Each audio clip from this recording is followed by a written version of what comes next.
Lingkungan abiotik dan komunitas yang hidup di dalamnya akan menentukan tipe atau bentuk ekosistem. Ekosistem dapat dibedakan menjadi dua tipe, yaitu ekosistem perairan atau akuatik dan ekosistem darat, terestrial.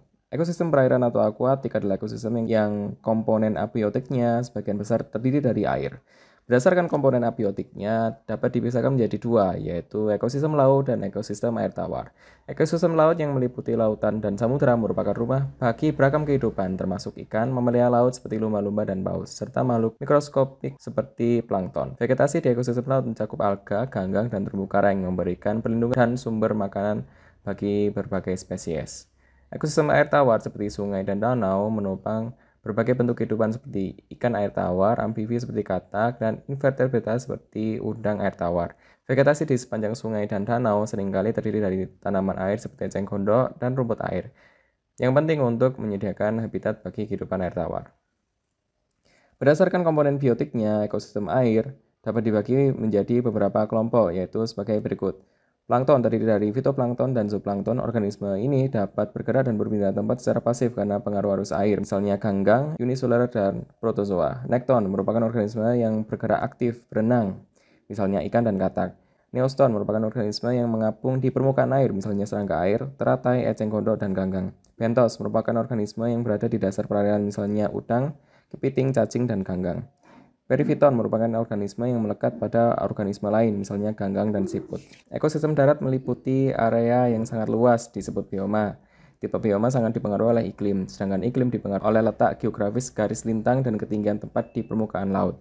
Sebagaimana nama bioma disesuaikan dengan vegetasi tumbuhan yang dominan, dimulai dari hutan hujan tropis. Terletak di daerah tropis, merupakan rumah bagi keragaman hayati yang luar biasa, termasuk spesies tumbuhan seperti pohon-pohon besar, epifit, dan liana. Hewan-hewan seperti kera, burung, dan serangga hidup di lapisan kanopi yang kaya nutrisi dan lembab. Savana yang terdiri dari padang rumput dengan pohon-pohon yang tersebar, menopang kehidupan spesies seperti zebra, gajah, dan jerapah. Vegetasi utama termasuk rumput-rumput tinggi dan pohon-pohon seperti akasia. Padang rumput seperti yang ditemukan di Amerika Serikat Tengah dan Argentina ditandai dengan landscape yang luas dan vegetasi yang didominasi oleh rumput-rumput pendek serta beberapa semak dan pohon yang tersebar. Di gurun, cuaca panas dan kering mendominasi dengan sedikit vegetasi yang mampu bertahan hidup. Kaktus, rumput gurun, dan beberapa semak adalah contoh vegetasi yang dapat ditemukan di sini. Hewan-hewan seperti kadal, ular, dan hewan pengerat telah berkembang untuk bertahan hidup dalam kondisi yang keras ini.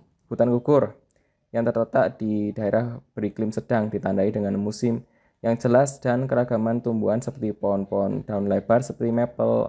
Hewan-hewan seperti beruang hitam, rusa, dan tupai bergantung pada keanekaragaman vegetasi ini. Taika atau hutan boreal merupakan ekosistem utara yang didominasi oleh konifera seperti cemara, pohon dengan daun jarum, pinus, hewan-hewan seperti rubah, beruang coklat, dan rusa sering ditemukan di sini.